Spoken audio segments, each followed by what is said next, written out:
ഏവർക്കും ഇന്നത്തെ ദിവസത്തിന്റെ ആശംസകൾ സ്നേഹപൂർവ്വം നേരുന്നു.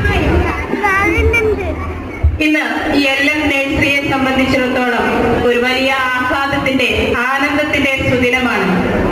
കാരണം പ്രീ KG കുട്ടികളും LKG കുട്ടികളും UKG കുട്ടികളും ഒന്നിച്ച് ഈ പ്രവേശനോത്സവത്തിലേക്ക് കടന്നു വന്നിരിക്കുകയാണ്. സാധാരണഗതിയിലെ UKG-ക്കാരെ ആദ്യം വരും, പിന്നീടാണ് LKG-ക്കാര് വരാറുള്ളത്. എന്നാൽ ഈ വർഷം എല്ലാവരും ഒന്നിച്ചു വന്നപ്പോൾ അതൊരു വലിയ ഉത്സവ മേളം തന്നെയാണ്. ആദ്യമായി ഈ വിദ്യാലയത്തിൽ പ്രീ KG ആരംഭിക്കുന്ന കാര്യം ഇവിടെ സൂചിപ്പിച്ചു. ഒരിക്കൽ കൂടി നിങ്ങളെ അറിയിക്കുകയാണ് ആ വലിയ സന്തോഷം. അതോടൊപ്പം പുതിയതായി ചാർജ് എടുത്ത